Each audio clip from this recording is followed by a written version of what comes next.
keep from starving to death, a boy snaps off a piece of a plant's root. He shoves it in his mouth and starts chewing like crazy, but surprisingly, the taste isn't half bad. So next, he tries eating some of the wild grass on the ground, and as it turns out, that grass is just as sweet and fresh. So, feeling a bit bolder now, he starts slowly making his way deeper into the island. But then, out of nowhere, this crazy chattering noise erupts all around him. The boy takes a closer look and sees a ton of meerkats standing right in the middle of a pond. They're all staring at this giant creature that just showed up, and weirdly enough, they don't look scared at all. But Pi couldn't care less about these little guys. All he wants is to finally take a good, proper bath.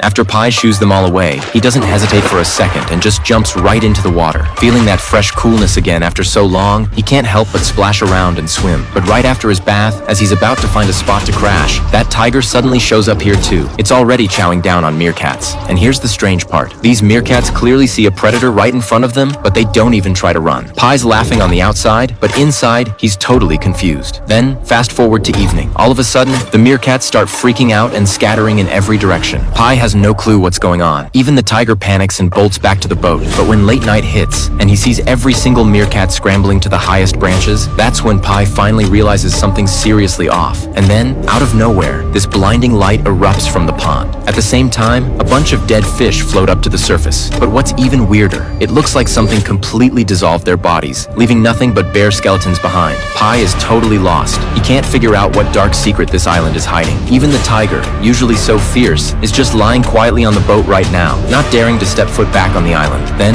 curiosity gets the better of him. Pi picks this strangely shaped flower from a tree. He pries open the petals to take a look, and hidden inside is a human tooth. Pi can't believe his own eyes, because this island might actually be a man-eater. He knows without a doubt he has to get out of here, now. So the very next morning, at first light, Pi loads up some food onto the boat, and most of that food is just more of those roots from that plant. Sure, it's not a ton of supplies, but he knows he has to leave this island immediately. Then, drifting along out on the open sea for a while, he finally runs out of every last bit of food on the boat. All Pi can do now is pray, every single day, just to stay alive, and hope that somehow, something out there will send him a meal. But then, lucky for him, it turns out his prayers are actually answered, because he happens to hit the exact season when the flying fish migrate. Out of nowhere, countless fish start launching at them like a living rainstorm, so many that it almost feels like they're about to be buried alive. Pi has to use both hands just to shield his body, trying not to get pummeled by all those flying fish. The tiger, though, he doesn't care at all. He's just too busy stuffing his face. Finally, he gets to eat until he's full again.